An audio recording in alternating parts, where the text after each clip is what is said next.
Okay, I think we can get started. Hi everyone, my name's Alper. I hope everyone's doing okay. I'm the Education Content Manager for this year's CodeDay Labs. I'm happy to welcome Arjuna Chala, and he will be talking to you guys about Bitcoin, cryptocurrency, blockchain, risk, and mitigation today. So Arjuna, if you'd like to introduce yourself a little more, and then we can get started with the presentation. Yeah, absolutely. Thank you, Alper. And first of all, I Of want to course. give a shout out to Alper and the rest of the CodeDay team. Tyler and everybody does a huge job. We've been working with Tyler for a couple of years now, and what we realize is this year most of our interns, a majority of the interns, came from actually a CodeDay experience. Special shout out to Ellie Carl and Jojo and Mara, who attended our internship this year. They have done a fabulous job about about their projects and the progress to, I think, a state where they are now comfortable and confident in whatever they progress to do next. So that's the intention of our internship program. And by the way, my name is Arjuna Chala. I work for LexisNexis Risk Solutions. I'm a Senior Director of Operations, so looking at HPCC Systems, which is a big data platform at LexisNexis. And the other part of my job is really around special projects. And that's the part that I'm going to talk about today. Something new that even I'm learning. And I thought maybe it would be fantastic to share that knowledge with the rest of you, because this is going to be something that is going to be impactful very much in the near future. So it's important for folks like you to understand what are the different technologies in play here and how do they work in some ways, and then eventually participate in that as programmers, or even crypto participants who exchange cryptocurrency, right? So that's what I wanted to cover, and so let's begin. Oops, there you go. Okay, let's start with the question of the day, and now there's really two questions of the day. Have you been dealing with cryptocurrency at all? And the second question is, have you been exposed to blockchain programming in any ways of fashion? So if you can answer those questions, I know there is no chat window in Zoom for you to answer that. That's what Albert told me. But if you can answer that as part of your Q&A, that'll be fantastic. And we can look at your feedback and go from there. All right.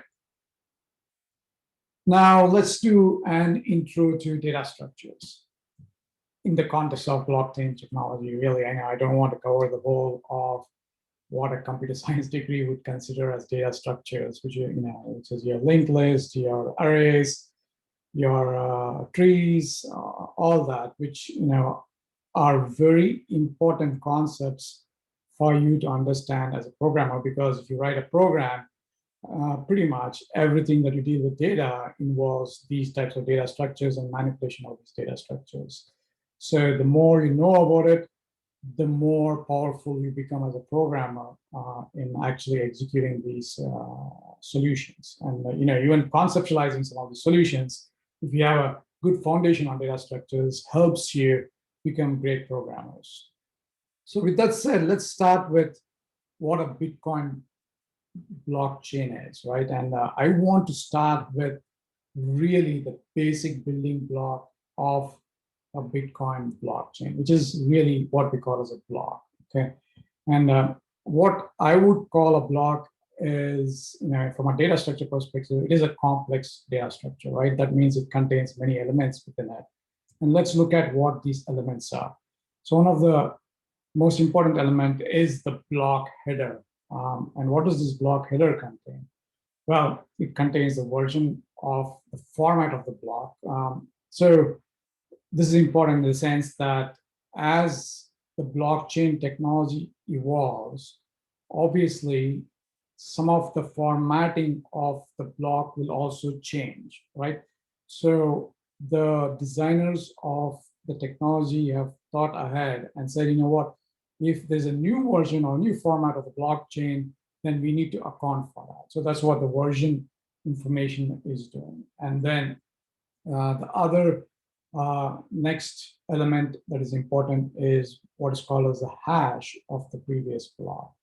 Really think of hash as an address that refers to the previous block in a linked list, right, or blockchain. So we will see in a minute about how these hashes are created and what data goes into creation of these hashes. Okay. Then the hash is the address of the blockchain. The hash of the block is the address of the block itself, right? So the idea is, you know, as soon as a block gets added to the chain, we want to make sure it has a unique address, and somehow this hash gets created. Again, next step, we will see how that hash or what data goes into creation of the hash, which is very, very important for us, right? And the time at which the block was inserted into the chain, and then something called as bits. And bits is really a way for you to search the blockchain in a very fast manner. So instead of looking at the entire block for information, if you want to search for a specific block very quickly, then you use the bits information. And nonce is a temporary counter, so as to speak, that is used by miners to generate the hash of the block. Because you know, as we progress through some of these conversations, you learn quickly some of these topics around what is a miner, how is a hash generated, and etc. Okay, so stay tuned. And then the most important information is obviously the transactions itself. So transactions can be one to n, right? So it can be hundreds of transactions within a block. It might be one person transacting with the other person, or it could be multiple people transacting with multiple people. So that's a transaction. So let's go look at, again, you know, I mentioned about the hash. So one of the things that you want to understand here is the hash itself is generated by using the transactions data, right? So that is the link that is shown in the diagram. You know, that's what is used by the miners, the people who generate the block, to generate the hash of the block or the address of the block. Okay. And what does each individual transaction itself contain? The transaction contains, you know, a count of the number of input transactions. Let me step back. So there's two parts to the transaction. One is what is called as the input transactions, and other is called as the output transactions. So the input transactions really are transactions that make up your current balance on the blockchain, right? So let's say you own 100 Bitcoins, then you have to justify how you own that 100 Bitcoins. So there has to be some prior transactions, somebody sending you money, that make up those 100 Bitcoins. And what is input transactions here is exactly that. So what are those transactions that amount to that 100 Bitcoins of balance that you currently have, is what input transactions here refers to, okay? And the output transactions are, how is this Bitcoin then sold to somebody, or, sent to somebody? So what is the transaction look like, right? So typically an output transaction by itself will have further information. One is, address to the originator's public key that is part of the input transaction. And the other is, as far as the output transaction is concerned, the address to the beneficiary's public key, right?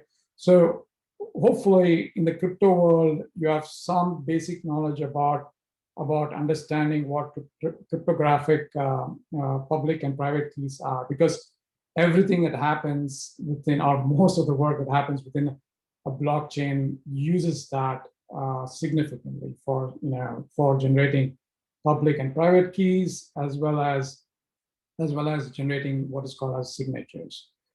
That's a core of what a blockchain transaction is, as well as how a block is generated, and so forth, right? So those concepts are critical for somebody to understand before diving into understanding what a blockchain is and how crypto actually works, okay? And then there's a transaction counter. Before we go to the next slide, the transaction counter is basically telling you how many transactions there is within that block itself. As I said, it can be n number of transactions.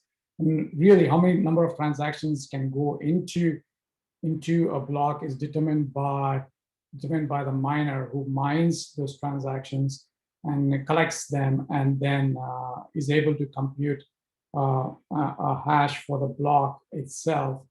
And then once he's able to do this work, what is called as proof of work, and validation happens, and make sure that there's no double spending, all those aspects are taken into consideration before they generate the hash of the block. And this information is used, the transaction information is used to generate the hash of the block, okay?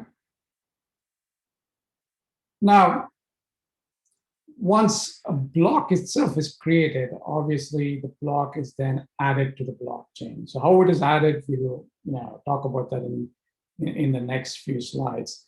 But once it's added in the blockchain, and let us say we have access to the very first block in the blockchain, it will look something like this, right? So the very first block will have a hash of something like this, but typically it is much more larger than what I've shown here. But for simplicity's sake, let's take this as an example. And the first previous hash of that block will always be zeros, right? Because really there's no other block prior to this block. And this block has a specific name. It's called as a genesis block in blockchain terminology, okay? And then the next block is kind of attached to this block by using what is called as the previous hash, right? If you look at the previous hash of the second block, it refers to the first block, and the previous hash of the third block refers to the second block, right? The reason why this is important is because, let us say somebody had access to manipulate a certain block. They could go in and change the block information. But remember, from the previous slide, we understood that the hash is generated by using a combination of the transactions that make up the block. So let us say he goes and manipulates a transaction, so a new hash is going to be generated for that particular block. So let's say in the second block, he's trying to replace that block, and he generates a new hash for that. So that means this particular block is no more linked to the third block, right? Because this hash would have changed, and then the next blocks would not be pointing to. So it kind of is isolated from the rest of the blockchain. So if the person really wants to manipulate the entire blockchain by adding a block, he will need to manipulate literally every block in the blockchain and regenerate the hash for every block that is part of the blockchain. So it's a kind of a hard thing to do. And this has been deliberately designed that way to make it very hard for somebody to manipulate or insert fraudulent blocks into the blockchain, okay? And now, once you have a blockchain, the other important concept to note is the blockchain itself is not stored on one single computer or server, right? Yes, you can think of it theoretically as a database, but it is not stored on one single node or server. It's a distributed peer-to-peer network. So you have many nodes in the network hosting the same copy of the blockchain over and over again. Okay, so once a block is added, the block will be added to all these nodes across the blockchain and replicated. So again, there's two reasons why you do that, right? One of the main reasons is, again, to manipulate something like this and to influence people to accept these blocks is going to be really hard. That is one reason why you would want to do that, right? And that's the other reason is coming to what is called as decentralization. So if you look at traditional financial systems, you always have some sort of a central authority to which you have to provide information and gain from that information somehow, right? We'll talk about what those traditional entities look like. But in a blockchain setup in Bitcoin, the whole idea was to enable people-to-people interaction very quickly and make that seamless. And that's the whole idea. So, but at the same time, we also wanted to design it in such a way it is robust and very hard to manipulate, or near impossible to manipulate. Okay. So hence the word decentralized. So there's no central authority or entity managing the chain. Okay. So how does a typical blockchain look like? Blockchain network look like? So again, as I said, you have many players, many nodes storing the copies of your entire blockchain. Every node has an exact replica of the blockchain. So today I was reading about how many nodes are there currently in the world that host the copies of the blockchain. So currently, as the estimate as of today stands, there is 11,250 nodes or servers within the world that host copies of this blockchain, right? And what each node looks like is something like this. So each node has a copy of the blockchain, and then when a new node is mined and submitted to the network, right? So how the mining happens, you learn in the next slide. But as soon as a node is added to the blockchain, this node is then sent to all the other nodes in the chain, right? And typically, all these other nodes are called as validator nodes, in the meaning that they have some level of validation that happens on the node to also infer that this information that is being sent by this particular miner is valid. And they go through their own validation process to say, okay, yeah, I know this block, and I know this information on this block is correct before they accept it on the blockchain. So, and then once they acknowledge that it is accepted, then it's committed to the blockchain. And one of the criteria for accepting a block on the blockchain is that there has to be a consensus of over 50% of the nodes. So let's say 51% of the nodes have to approve accepting a block in the chain. So now, as far as going back and stepping back and understanding how to manipulate this blockchain, if somebody wants to manipulate the block or blockchain, then they also have to consider how do you get ownership of more than 51% of the nodes in the blockchain, right? So it's a really hard thing, a very hard thing to do. So that's what creates the robustness within this architecture and design. Okay. I will go through this slide, which more or less talks about how miners and transaction generators interact with each other, and finally how a block actually gets generated. And then maybe we can break for questions and see if there are questions on this topic. Okay. Now, who are these people who generate these transactions? There are people like you and I, right?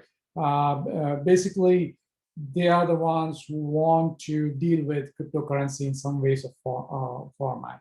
So what they do have on their side is a software called as a wallet, right? And remember, when we talk about wallet in our terms, it is really a software wallet. So something like the wallet that is part of your iPhone that stores credit card information, etc. But in our case, the main thing that the wallet really stores is the private key and public key of the participant who's transacting on the blockchain. Okay, so as soon as a transaction is generated by this participant through the wallet software, it goes into the blockchain network, right? And these transactions are then picked up by a specific audience on the blockchain called as miners. And all that the miners are doing is gathering enough transactions, and then combining them and creating a blockchain, okay? Oh, sorry, creating a block, okay? And as part of the combining process, they have to work on a few things. In the sense, they have to make sure that the person who's generating the transaction is not double spending. In the sense, if he has 100 Bitcoins, and he wants to send the entire 100 Bitcoins to 2 people, that should not happen, right? Because his original balance is only 100 Bitcoins. He cannot double spend the 100 Bitcoins and send it to 2 people. That should not happen. So there are checks and balances within the system to validate for that. And one of the things that the miners do is that, in the sense, they go through the transactions that are there in the block and then validate whether he's trying to double spend or not. And if he's trying to double spend, they say invalid transaction, and the transaction is gone from that, right? But if everything is valid and everything looks good, there's one last thing that they have to do that is not very straightforward. And that last thing is called as generating a hash for that block that they want to insert into a blockchain. It is also called as proof of work, right? The proof of work involves, if you want to simply generate a hash, it's very quick, right? It's within a second you'll have a hash generated based on the transactions that is there within the block. But if you add some difficulties, saying, for example, there has to be these many zeros that are prefixed to that particular hash, then generating that type of hash takes more time. So as part of generating block, the architects or designers of blockchain insert this difficulty into the miner's work chain or workflow, and they have to solve this problem of creating the hash. And to create this particular hash, it takes a lot of computational power, and that's why you see many people talk about it, including Elon Musk, as of a few weeks back, talking about why he's not supporting Bitcoin, and today he's saying he's supporting Bitcoin, right? So because it does take a lot of computational power to actually generate that hash key for that particular block. And once the hash key is generated, then the block is ready to be inserted into the blockchain. And as I showed in the previous slide, it goes to the set of validator nodes across the board, is replicated, and it gets inserted into each and every one of their nodes as a copy of, as part of the blockchain. And eventually, there's a beneficiary wallet, but you should not think of the as if the blockchain is going to communicate with the beneficiary on the other side, right? Typically, that's what happens in our banking system. So if you get amount that is deposited into your bank, you get notified about that amount, and it's kind of in your bank, and then you can go and withdraw it. In this case, it's really, there's nothing that comes to the person who's benefiting other than it being inserted into the block, into the blockchain as a block, right? Once that is accepted and inserted, the wallet application, what they do is they constantly update their information based on what is the information that is updated on the blockchain. So as soon as the data is accepted, the wallet software is now responsible to go and query the blockchain and gather that information, and then update the wallet data. Okay. One more slide, and then we will stop for some questions. So what is a digital wallet? As I said, the main component of a digital wallet is to store keys to your wallet, so as to speak. In this case, is really your private and public key pair. That is what is stored on the wallet. The private key is something that's really private to you, and that is should be near impossible for anybody else to get to. If somebody were able to get to it, then you're going to lose all the assets that you've developed on the blockchain, because now they have access to your public key as well and your information. So they know how to own the assets that you have on the blockchain. They can literally claim that they are you if they get hold of your private key. So that's the whole idea behind a digital wallet. In a sense, how do you create this secure wallet to store information and protect it from others, like hackers, or losing your wallet so that, that nobody gets access to your private key. Okay. And there are various types of wallets. You have what is called as hardware wallets. That's like your typical USB or Trezors. Very sophisticated hardware wallet, which is kind of offline, and you can store your private key, public key information, and also some part of cache wallet information of your transactions, right? Then there's hot wallets. Hot wallets are more wallet applications that are developed for your phones and your iPads or your computers, right? They're online and they can communicate with the blockchain constantly. But again, they're not recommended because they can be hacked, and once somebody gets your private keys, then you're done, right? The third wallet is what is called as custodial wallet. And now there's a little bit of controversy on the custodial wallet, because when you talk about custodial wallets, you're talking about bringing in a third party in this case, right? So Coinbase is a third-party company that hosts wallets on your behalf. So that's why it's called as a custodial wallet entity. So they create your private key, public key, and keep that on your behalf. They might have different ways on actually storing it and securing it, and so that you don't have to worry about it. But that is one of the entities that acts like a middleman, almost like a bank for you, and takes care of all your transactions for a small fee that you pay them directly, right?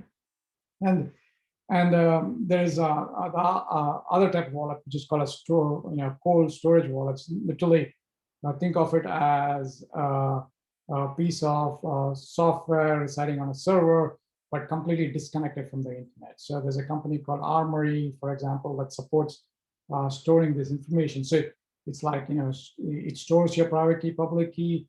Nobody can get to it because it's not connected to the internet. So they cannot get to it unless you request for it in some ways or fashion that is established. Okay. So let me pause there before I go into the next slide. Let's see if there are any questions so far.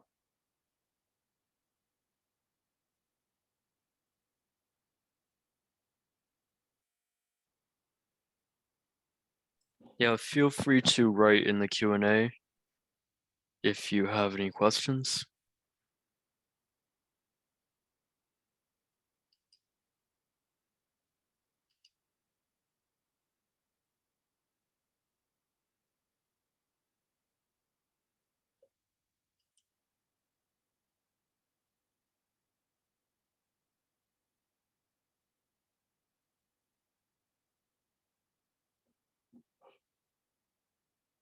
Fantastic.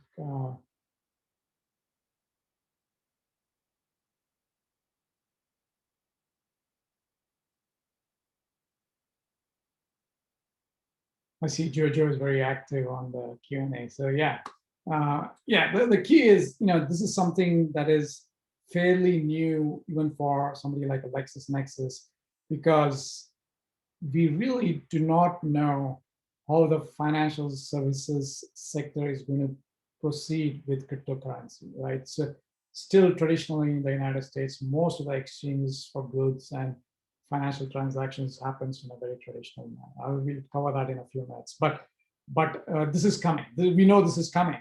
Crypto is going to be big in the future. We already see people hyping it up in some ways or fashion. So how are we going to be prepared for something like this in the future? And that's going to be a critical aspects to the progression of LexisNexis to the next stage. Yeah, so okay. Christine Ju has a question. I heard recently that Amazon is planning to create their own Cryptocoin in the future. How would proprietary coins change the future of cryptocurrency? Yeah, good question. I mean, I did not know about Amazon's plan. It's the same thing with Facebook. Facebook wants to do their own thing. Amazon wants to do their own thing. But what I perceive is going to happen is regulators are going to come into the scheme of things very soon. When I talk about regulators, financial regulators within the United States, like FinCEN and those parties, they're going to come and tell which companies can actually create cryptocurrencies, right? And which companies cannot. For example, if you look at Amazon, Amazon is already a monopoly in just e-commerce in a significant manner. Now, if they come and say, okay, they're going to create their own cryptocurrency, that means literally the entire financial world will be owned by Amazon in some ways or fashion, right? So that is more of what can happen, mainly because it's not entirely difficult to create a new cryptocurrency. It's fairly easy to create a new cryptocurrency, but is that the right thing to do? And how do the other cryptocurrencies weigh against this new cryptocurrency? Is the question, right? Great question, but yeah, it's something that we have to watch out for and see what goes on. Okay, let's continue for now. Okay.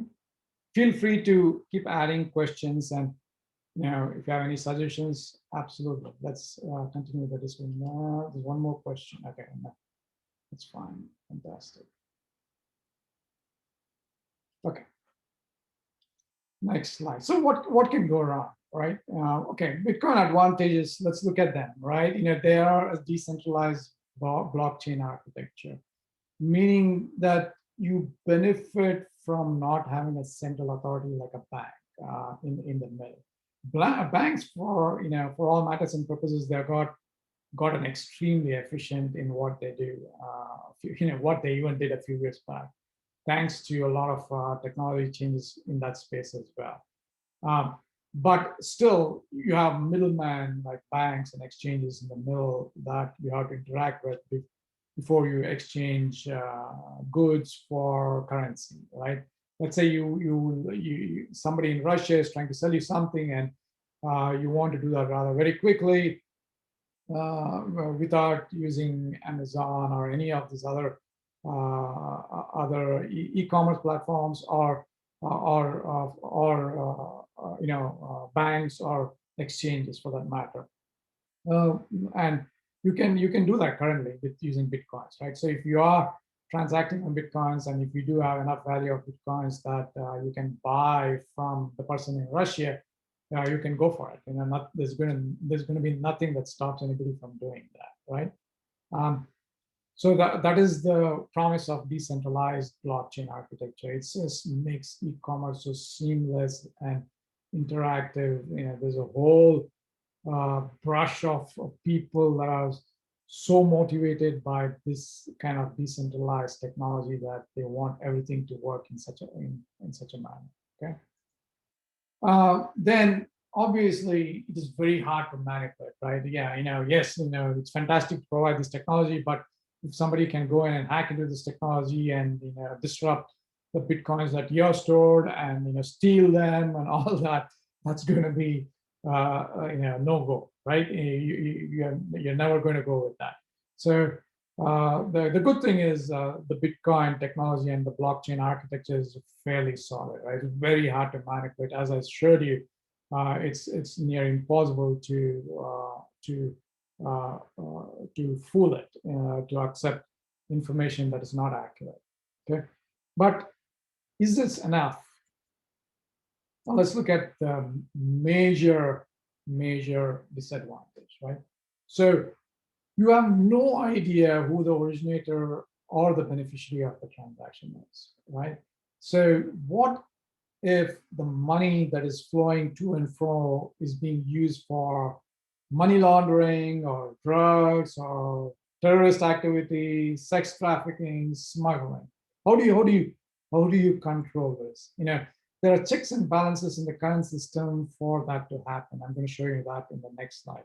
But that is the missing part, really, within the current blockchain architecture and systems. There's no checks and balances to understand who the originator is and who the beneficiary is. And part of the reason why that is the case is because there is the whole anonymous nature of the interactions on the blockchain, right?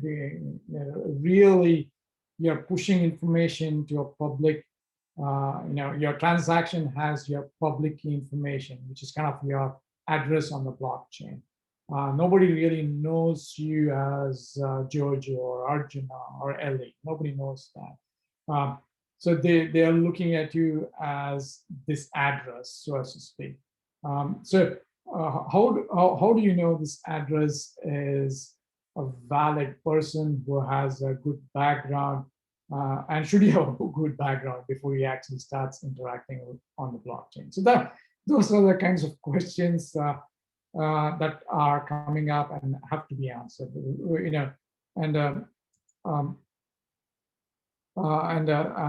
And in the next slide, when we talk about the traditional banking system, you'll see how we actually do that in a traditional banking system. Okay, let me ask you the next question here. Who is your current source of money, like, or for your funds, for your daily expenses, for your college? Does your parents pay for it? Are you employed? Are you a TikTok video creator? Go for it. Put your answers in the Q&A section of the webinar, and it'd be fantastic to understand what everybody is doing. All right. Okay, now going back to how do traditional financial systems handle criminal activity, right? So let's go back to the banking system. Everybody's exposed to bank in some ways or fashion by now. I hope even students, you typically need a banking account if you're interacting at colleges and campuses and all that. If not, if you're still at school, you might be exposed to it very soon anyways. So typically what happens is as soon as you open an account with a bank, the bank behind the scenes does some verification, right? So they do some basic verification, but more importantly, they send that information to somebody like a LexisNexis Risk Solutions, which is a third-party verifier, because the bank typically does not have information about criminal activity of the person who's trying to open an account, right? If Tom Jones here has a criminal background check of money laundering or some other fraud, or he's an offender in some states, how does the bank know? The bank does not have any idea. They are not going to store that level of information about every account holder that they have. So they rely on a highly regulated third party like LexisNexis to do that. And they send that information over to LexisNexis, say, tell me about this person. LexisNexis then sends them back a score saying, okay, you know what? I think you can rely on this person. I think they're good, right? LexisNexis will always not be in a position to say 100%, okay, this person is fantastic, right? But they will always come back with a score. It's somewhat like a credit score, right? But in this case, it's more of a risk score for that particular person. And then the bank takes that risk score, and some banks might say 50% of the 50 out of 100 score is good enough for them to open a bank account. some banks might say, they need to have more than 90 to open a bank account with me, right? And they take the score, and then a bank account is created, and the account holder is notified about the creation of the bank account. Okay, so that is the onboarding process. Once that onboarding happens, then what happens when you start actually transacting with the bank? Either you deposit money or you withdraw money, right? So again, based on what amount you're transacting with, banks might have built-in rules which check for potential fraud, right? And let's say an actor comes in and tries to, he gets all of your banking information and they try to withdraw everything from your bank, right? We don't want that to happen. You want at least a phone call, somebody to call you and say, hey, somebody's trying to withdraw this amount. Is this true or false, right? So some checks and balances have to be put in place in the bank. And that's exactly what the bank does, right? On your behalf, the bank has some rules that they fire behind the scenes. If you're withdrawing $20, $30, $100, whatever, no problem, right? But if you withdraw a large amount, they'll tell you to come to the bank, or they're going to perform additional checks. In certain cases, at regular intervals, they also go back to the third-party verifier to make sure nothing has changed, because the day you open your account, you might not have any criminal background history that might influence your score. But 1 year from there, or 2 years from there, or 3 years from there, you might have, you might have more criminal activity, right, or more bad activity that pertains to your score being influenced by the bank. So, that Arjuna, sorry to interrupt. We have a couple of questions in the Q&A. So we have one question and one answer to your previous question. So if you'd like to go through those, would you like me to read the question? Absolutely. Go ahead. Okay. So Joanna asked, Arjuna, I keep wondering, does it make physical currency weaker when it's invested in cryptocurrency form, as it's been transferred from one state to another? Okay, let me read this question again. Does it make physical currency weaker? So physical currency now is almost like, for example, if you're comparing a dollar to a Bitcoin, the way the market is trending is Bitcoin value is growing based on, like, if you think of Bitcoin as a company, right? So the value of stocks for a certain company grows based on the popularity of that stock. So Bitcoin's value also is growing based on the same concept, right? In the sense, the more people try to invest in Bitcoin, the value of Bitcoin keeps increasing. And right now it's much more than $1. So yes, absolutely, it can beat normal currency if no other changes happen within the current financial sector. If there's no regulation that comes in and completely destroys Bitcoin, for example, right? Which will not happen. I don't think it's going to happen. So go ahead. Yeah, go on. Sorry, I cut you off. No problem. So yeah, so exactly, and that is the answer. The answer is yes, absolutely, it can be more valuable than a physical currency, and it is right now. In many cases, it is. So some of a related question that I have is, so with some currencies in the world, like fiat currencies, which are like normal USD, or so with some of their interactions, the increase of the value of one, like the increase of USD, could bring down the value of another currency, for example. So would that happen with like Bitcoin and like USD, for example? Is there like a direct relationship where one goes up, the other has to go down? Yes, absolutely. And that is in play right now. So you do have what is called as cryptocurrency exchanges that monitor this, right? And there is a direct conversion from what is the value of dollars to Bitcoin. But for some reason, let's say dollar gains, then Bitcoin is going to go down, right? So yes, absolutely. And that's something that happens currently. So if you're really interested, I would say go to a site like Coinbase and take a look at that, right? You don't have to buy one Bitcoin, right? Which is like a huge investment if you consider the current value of $1 versus the Bitcoin, right?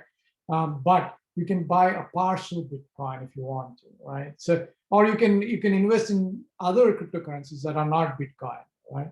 And they are very nominal value compared to a dollar. But the idea is for you to slowly but surely start getting used to some of these things, because it is coming, and it is coming. It is going to change the way financials work in the future. 10 years from now, I think this is going to be the norm, right? People used to laugh at crypto about 4 or 5 years back, and this is not going to happen. But now, Elon Musk said, "Oh, you can buy Teslas using crypto technology," and everybody went, "Oh, wow, okay, this is great." And the value of cryptocurrencies jumped up. Yeah, exactly. Jojo pasted Coinbase, which is one of the premier exchanges for cryptocurrency, and they also provide their own wallets. You can rely on them as a third party for wallet information. Okay. Thank you. We have one more. Sure. May is asking, some of my friends invest in cryptocurrency. What do you think is the best crypto to invest in? I heard you can make a lot of money through investing in crypto. Yeah. So I might not be the expert in recommending the right cryptocurrency like an Elon Musk would probably tell you, right? But yeah, the most popular is obviously Bitcoin, but it's so much further out there that it's very hard to buy a single Bitcoin, right? Because compared to a dollar, it's, I think, how much is it today? Maybe 25,000 or 30,000, something like that. So, and it changes drastically. But there are others. I would say look at the top 10 in the industry. So if you look for, just Google top 10 cryptocurrencies, and Google will actually pick that information up for you. You can then see why Google picked that information for you, and based on some information there, try to invest in that, right? Yes, I would definitely encourage you to start looking at investing. Jojo said, yeah, it's close to 40,000 now. Wow, yeah, Bitcoin is 40,000. So if Elon Musk, makes a statement, it goes up by like 5,000 straight away. But yeah, I would definitely look at investing. Some of the people that I used to work with a long time back were early adopters of Bitcoin, 4 years back. Now they are, if you look at the value that they generated, they're millionaires, right? So they were early adopters. They were doing it as a craze, but suddenly they cashed in on that. And I certainly would encourage anybody and everybody to do it, but do it in a very disciplined manner, right? Don't do it like a gambler would do it, right? That's not the whole idea. You do it in a very disciplined manner, right? Thank you for those answers. I have one last question, if that's okay, Arjuna. Sure. Yeah, go ahead. So we were talking about checks and balances before with the verification systems and such. Is there a way, or is there a way being developed that creates a checks and balances system that kind of avoids the power that some individuals have, like their words, like Elon Musk, for example, he says a tweet and the price of Dogecoin or like Bitcoin rise dramatically or drop dramatically. Is there checks and balances for that? Yes, that's where they're getting to. Let me show you some of those checks and balances that is coming in play in the next slide, and I'll be close to actually completion by then, right? Let me. So you understand your traditional banking activity, obviously. That's how it works. So there is some checks and balances that are built into the banking system, and they keep you safe, right? But in a Bitcoin world, there's no bank, and that creates a problem for people like us who are dealing with Bitcoin. So one potential solution is, if you understood some of the original slides I shared, you could see there is a wallet on both the originator and the beneficiary, right? So there's two wallets that come into play that interact with the Bitcoin. And in between these two originators and beneficiaries wallets, there is what is called as a Bitcoin exchange or asset service provider, okay? Coinbase can be an example of that. But private Bitcoins, they do not have to go through Coinbase. They can actually directly submit transactional information to the Bitcoins, right? So if they're going through an intermediary like Coinbase, then obviously Coinbase, as soon as you open an account, they can have some checks and balances to make sure that it is verified and you're not a bad actor and you're not trying to subvert the network. And that process is kind of happening as we speak, right? So yeah, so it'll work only for custodial wallets, does not work for private wallets. So that's the drawback of this kind of solution. So we are kind of looking at various aspects of how we can start, plugging into the data part of Bitcoin and Bitcoin blockchain and provide some sort of a sign, maybe a LexisNexis sign transaction or something like that, that can provide more clarity on who this person is, right? But that's all still research and development, and that's what we are doing. Okay. Now, what is coming is, FinCEN, which is the financial regulator who's supposed to go after people like Elon Musk. If Elon Musk were to come out and say, okay, I'm coming out with a new car just for the sake of bumping up Tesla stocks, he's going to be in a lot of trouble, right? But when he talks about some other currencies, like saying, okay, hey, I'm going to allow you to buy Tesla cars using Bitcoin, it still bumps up the other company's stock. He's not directly really influencing his own stocks, right? He's not in a way breaking the rules, so to speak, so he's getting away with that. But that is going to change very quickly. So FinCEN is coming out with various different rules on how cryptocurrency is going to be handled within the United States, right? So, one of the rules that is being proposed and I think is now currently being implemented is even for private wallets. Remember, even for private wallets, if you own a private wallet, say you start from scratch, if you want a private wallet, you don't want a custodial service like Coinbase, you still need, some Bitcoins to be deposited into your private wallet. So some Bitcoin information that has to be deposited onto the blockchain in your public key. So the way you do that, you still have to start with somebody like a Coinbase or some banking entity which actually interacts with the blockchain, right? And they will deposit that money into the blockchain at that point in time. So what FinCEN is saying is they want to catch bad actors at that point in time, right? In the sense, as soon as you go to a bank or Coinbase, you're now responsible to making sure that Jojo is a good person. Otherwise, you're going to be in trouble. So that's what they're saying. And but there's drawbacks to that in the sense that only works till you build up some level of assets on the blockchain, right? So once you have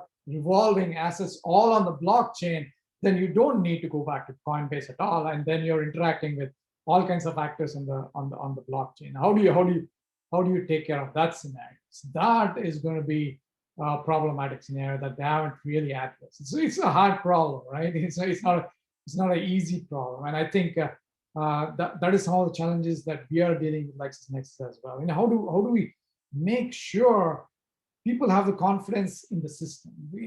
Financial systems is all about confidence, right? If people lose confidence, all kinds of crazy stuff happens in the financial systems.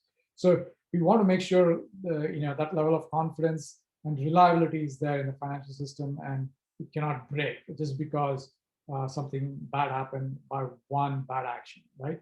And that is what we are trying to do. Okay.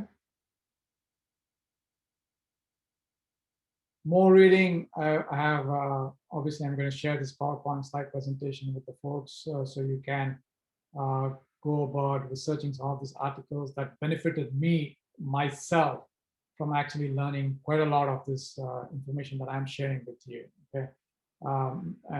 Again, this is something fairly new to what we are doing ourselves.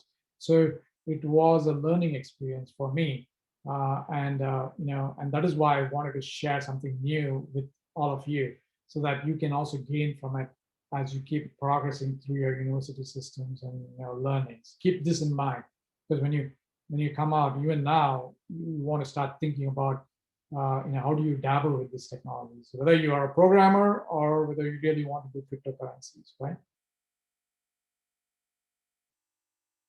And thank you. So any other questions? Let's see.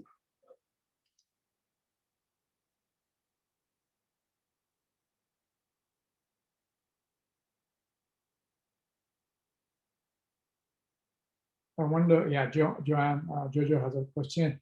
I wonder if this would be something good to invest into as a family or perhaps with some good friends. Yeah, absolutely. Absolutely. I would say think through this, but again, make sure you're disciplined, make sure you don't go crazy, spend all your money and try to gamble, right? But more importantly, the main thing that you want to do is create the awareness. Create the awareness within your system. Be aware of what cryptocurrency is. Be aware of what the technology behind the scenes is. And if you're a programmer, dabble into it, right? Work on submitting Bitcoin transactions or any other cryptocurrencies for that matter, and work on creating your own node, a replica node of the blockchain. Currently, as it stands today, the size of the whole blockchain, is relatively not too big. It's 345 gigabytes, right? So it's not too big. The whole entire Bitcoin blockchain is 345 gigabytes. Okay, so there you go. Okay, great. Thanks.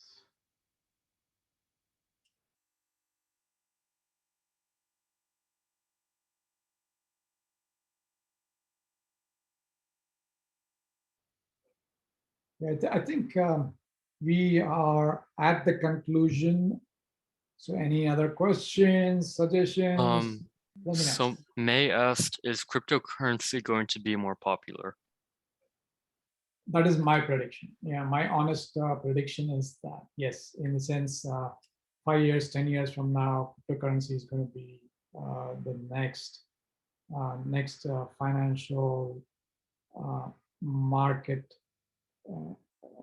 currency, various cryptocurrencies. Yes. So relating to that, what would be the worst case scenario that would make that not the case? That would prevent cryptocurrencies from growing in popularity, from becoming mainstream? The worst case scenario is somebody hijacks the Bitcoin blockchain itself somehow and manipulates the, you just have to, let's say I don't want to point out a single country, but let's say a country takes over more than 51% of the Bitcoin blockchain nodes, right? So then they, as state actors, have enough power to completely manipulate the currency, right? So if somebody were to do that and there's no control over that, then that creates a big problem, right? So it needs the presence of mind of all the governments to come together, and that's why one of the questions that they asked me on my tax returns this year was, did you deal with cryptocurrency? Mainly because the government is now becoming more and more aware that this is something that's going to come, right? This is something that's happening. They cannot ignore it anymore, and they need to address it. So governments are taking weightage of this happening, and they're putting in processes, learning from it, evolving to the stage where it's going to be kind of a normal thing to happen in the future, right? So it is something that that's coming in the pipeline for sure.